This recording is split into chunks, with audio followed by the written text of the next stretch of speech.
প্রাকৃতিক সম্পদের সম্ভাবনাময় ক্ষেত্র হিসেবে পরিচিত সিলেটের নতুন এই অনুসন্ধান কূপ আশা জাগায় সংকটে ধুঁকতে থাকা দেশের জ্বালানি খাতে। ২০২৩ সালের নভেম্বরে সিলেট ১০ কূপে সন্ধান মিলে তেল, গ্যাস দুই ধরনের জ্বালানিরই।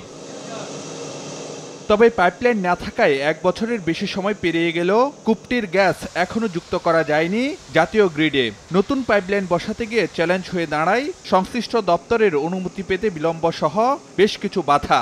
তবে সেসব পেছনে ফেলে ৬ ইঞ্চি ব্যাসার্ধের পাইপলাইন নির্মাণ কাজ এখন শেষ পর্যায়ে। পেট্রোবাংলার আশা, চলতি মাসেই গ্যাস সঞ্চালন হবে নতুন এই পাইপলাইনে, যেখান থেকে জাতীয় গ্রিডে দৈনিক সরবরাহ করা যাবে ২০ থেকে ২৫ মিলিয়ন ঘনফুট গ্যাস। পাইপলাইন বসাতে যে দেখা গেল যে রোডসের পাশ দিয়ে যাচ্ছে, সেখানে ডিচ, ওখানে আবার গ্রামবাসী মাছ চাষ করেছেন, তো ওগুলি আবার সলভ করতে হচ্ছে। আবার দেখা যাচ্ছে রোডসের এক্সটেনশন হবে, তখন রোডসের পারমিশন নিতে হচ্ছে। আশা করি যে ফেব্রুয়ারি লাস্ট উইকে আমরা একটা রেজাল্ট পাবো। উদ্বোধনের ডেট পেয়ে যাবেন ফেব্রুয়ারি শেষে।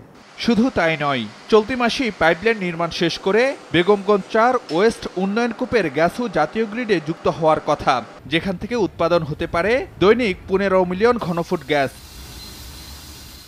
সব মিলিয়ে চলতি মাসে অভ্যন্তরীণ উৎস থেকে দৈনিক ৪০ মিলিয়ন ঘনফুট গ্যাসের যোগান বাড়াতে চায় পেট্রোবাংলা।